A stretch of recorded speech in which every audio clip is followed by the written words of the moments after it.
Okey, Assalamualaikum and hi. So, kita pergi kepada indeks gubahan. Untuk the last subtopik, okay, kita tengok dekat sini, muka surat berapa? 196. Awak tengok dekat situ, so saya akan terangkan dan kita akan ambil contoh-contoh lah.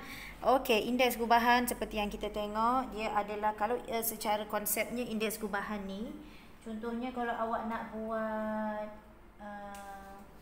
kalau kita nak buat donat. So, in case kita nak buat donat tu, kita akan ada beberapa bahan lah. I ambil lah dalam 4 bahan macam tu. So, setiap bahan contohnya tepung, gula, setiap bahan tu ada dia punya harga indeks sendiri kan. Tepung tahun 2020 ni berapa, lepas tu kita bandingkan dengan tahun asas dia berapa, dia akan sama ada dia akan meningkat harga indeks dia ataupun menurun, itu tergantung kepada harga semasa lah. Okey, itu tepung. Kadang-kadang lepas tu gula pun ada punya harga dia. Lepas tu macam apa lagi? Yeast pun ada harga dia. Okay, ada menaik, ada menurun. So, harga-harga tersebut, bila kita dah combinekan dia, dah uli dia, dah canai dan semua dah goreng dia, dia akan jadi donat.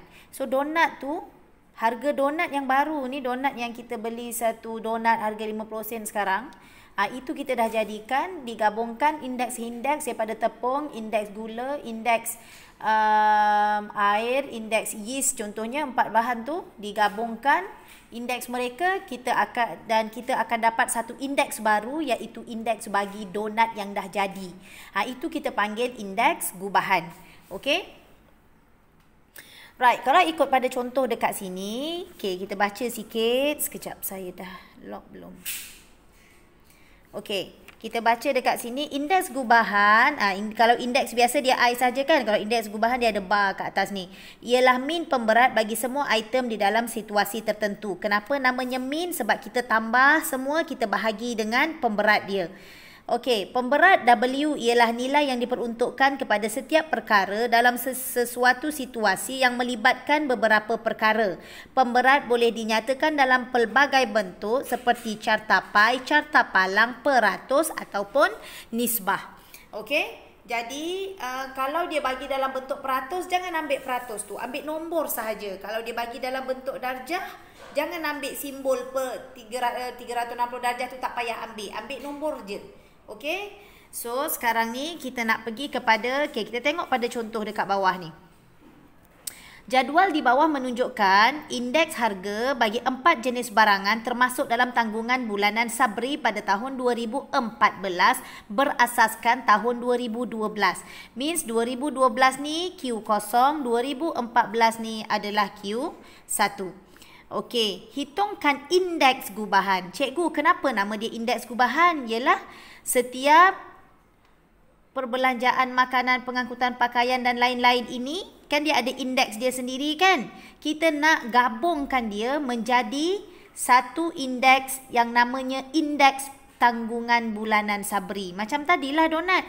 Donat, kita ada tepung, kita ada gula, kita ada yeast, kita ada air. Bila digabungkan, dia jadi donat. Kalau macam ni, perbelanjaan sebulan. Makanan, pengangkutan, pakaian, lain-lain digabungkan jadi tanggungan atau perbelanjaan sebulan. Jadi, kita tengok dekat situ. Setiap daripada item-item ni, dia ada indeks harganya. Yang mana dia mempunyai pemberatan dia. Jadi, kalau dekat sini, pemberatannya dalam bentuk nisbah. Kan dia ada bagi tahu kat atas ni tadi kan. Pemberatan tersebut boleh dalam bentuk carta palang, carta pai, peratus ataupun nisbah. Kadang dalam bentuk darjah boleh Right. Okay, sekarang kita tengok formula dia. Formula dia adalah indeks setiap barang tu, indeks I ni, ni 120 ni darab dengan pemberat. Pemberat dia 5. Nampak?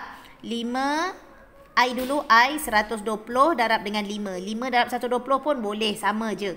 Lepas tu yang kedua pengangkutan. Pemberatnya 4. Dia punya indeksnya 105. Darabkan. Ini pun darabkan. 6 darab 130. Cikgu, saya nak buat 130 darab 6 pun boleh. Okey, dan seterusnya 5 darab 145. per dengan ini namanya sigma. Ini namanya sigma. Sebab tu kita tambah. Sigma ni hasil tambah. That's why kita tambah. Darabkan dulu baru tambah. Yang bawah ni sigma. Hasil tambah pemberat. So hasil tambah pemberat kita berapa? 5 tambah 4, 9. 9 tambah dengan 6 berapa? 15. 15 tambah dengan 5, 20. Jadi perkan dengan 5 tambah 4 tambah 6 tambah 5. Nak buat 20 cikgu? No problem. Boleh saja. Okey, so 126.25 ini adalah indeks gubahan bagi perbelanjaan Sabri dalam tempoh sebulan. Okey, so maksudnya Sabri ni 126.25, maksudnya untuk bulanan tahun tersebut, tahun 2014 ni dia ada peningkatan sebanyak 26.25% sebab dia melebihi 100. Nampak? Dia ada 26.25 Macam mana cikgu boleh dapat peningkatan dia 26.25? Ingat balik yang kita belajar sebelum ni. Kalau dia melebihi daripada 100%, maka peningkatan dia adalah sebanyak 26.25%. Okey, kita kena tolak 100%. Okey, jadi sekarang saya nak awak buat soalan nombor 1. Lepas tu saya nak awak buat soalan nombor 2. Tak nak, saya nak awak buat soalan nombor 4. Okey, soalan nombor 1 dan juga soalan nombor 4. Okey, nanti kita akan bincangkan jawapan dia. Right, so saya bagi awak dalam masa 20 minit mungkin untuk jawab soalan 1 dan juga soalan 4. Okey, kejap lagi saya bagi jalan kerja. Okey, terima kasih. Jawab sekarang tau.